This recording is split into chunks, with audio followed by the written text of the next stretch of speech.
May nakapag-try na ba sa inyo nito? Delo Gold 15W-40. 1 liter to eh. First time kong gagamit ito dito sa aking Honda Click 150i Game Changer. Bakit kaya ang daming basher nito? Matry ko nga.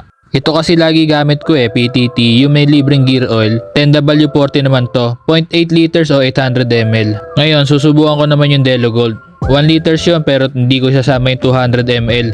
Kada 2,000 kilometers nga pala ako nagpapalit ng engine oil.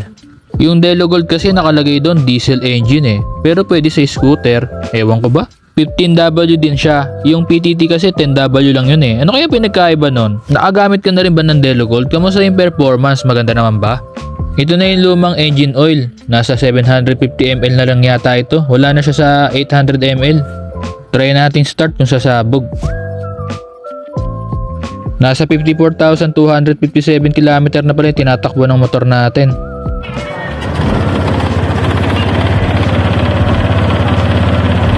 Test drive ko siya guys, tingnan ko kung maganda yung performance niya.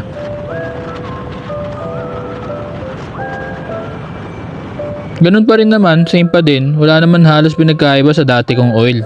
Nang importante, nag-change oil ako. Pang 3 days ko na palang gamit itong Delo Gold ngayon, luma na tong video na to, nagbo-voice over lang din naman ako. Wala pa naman ako na experience na kakaiba, hindi pa naman sumasabog yung motor ko, okay pa rin naman siya. Mini-sponsor lang din naman sa akin ni Utol to, Delo Gold. Kung gusto niyo rin i-try, nagbebenta siya nito. Ito yung page niya. Ilalagay ko na lang din sa description yung pinaka-link. Suwabe pa rin siya umandar kahit na may angkas ako.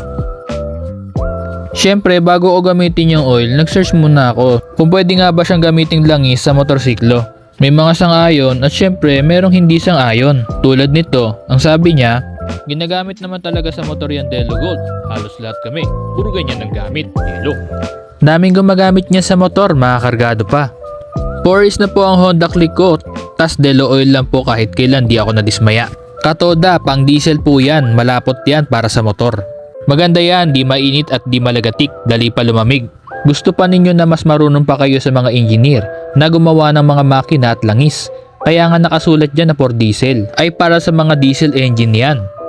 Pwede boss, yung motor ko, yun ang gamit ko pang change oil. Nasa uli naman ang pagsisisi. Yan ginagamit namin na oil. Ilang years na, bakit hindi nasira mga makina namin? Sabi nila pwede daw yan eh. 6K daw sila bago mag-change oil. Malinaw pa daw. Try mo tas update mo kami. Pwede yan, yan gamit ko. Noong una nag-aalangan ako kasi for diesel. Kung babasahin mo sa likod, pwede.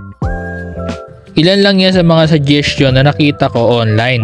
Siyempre, may iba-iba naman talaga tayong paniniwala o opinion. Dahil mahal nga din talaga kapag nasiraan tayo ng makina. May mga iba din naman na subok na nila ng ilang taon. Nasubukan ko na rin naman ngayon at wala pa naman din pinagkaiba sa performance ng motor ko. Pero siyempre, ikaw pa din na magdidesisyon sa motor mo. Kung ano ang tingin mo ang dapat at hindi dapat, kaya kailangan talaga natin suriin bago natin gamitin.